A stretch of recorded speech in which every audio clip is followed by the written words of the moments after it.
Il est très rare de pénétrer avec une caméra dans ces abris où il y a 15 000 ans des hommes ont vécu et sculpté la roche.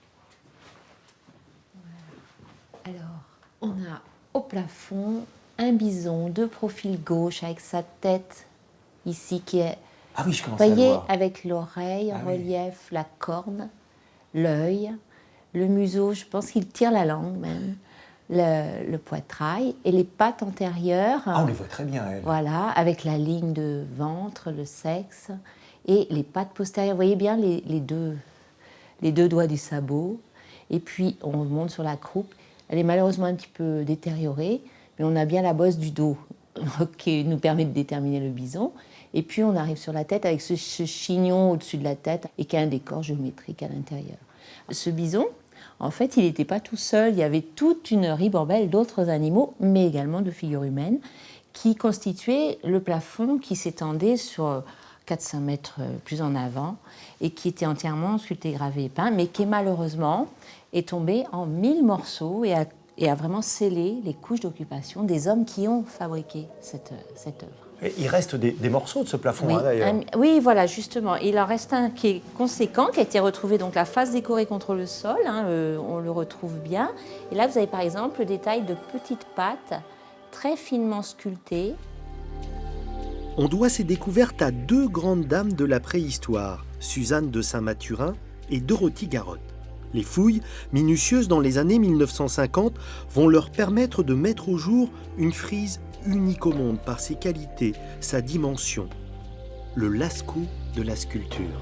On est dans l'abri bourdois, l'autre partie du site du Roc aux Sorciers, où là, quelque chose d'exceptionnel, c'est cette frise sculptée qui s'étend sur plus de 20 mètres de long et qui n'est même pas finie de dégager. Mais sur ces 20 mètres de long, il y a notamment cet ensemble de bouquetins. Je dis ensemble pour commencer, mais en fait, on a une harde de mâles et on a ce qu'on appelle la chevrée, c'est-à-dire le regroupement des femelles et des petits. Et la taille, la morphologie de ce petit bouquetin, en fait, nous indique qu'on est au début de l'hiver, quand le troupeau des bouquetins se rassemble. Donc là, on est sur une histoire de la vie du bouquetin.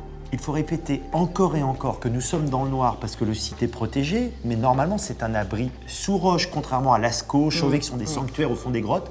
Ici, Voilà. c'est le Grand Air, c'est le lieu de vie. Voilà, c'est le lieu de vie, c'est un art public accessible à tous, qui s'affiche dans la nature, en symbiose directe avec la nature qui est juste là. Et on a toute l'occupation au sol, où on a retrouvé tout le campement des Magdaléniens qui ont réalisé ces œuvres.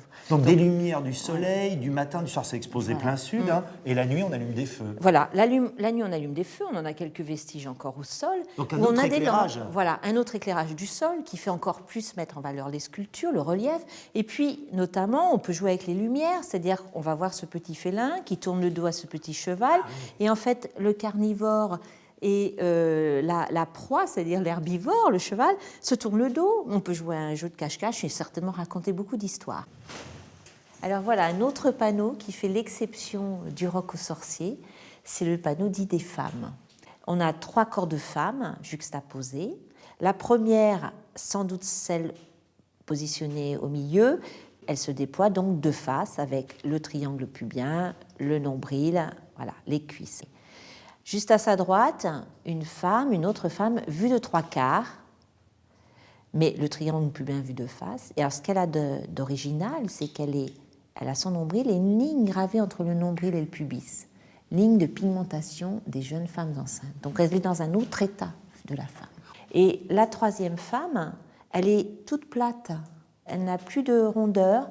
On peut se demander, est-ce une jeune fille ou une femme âgée? Et en fait, elle est associée à 2 bisons, mais elle est imbriquée vraiment avec ces 2 bisons.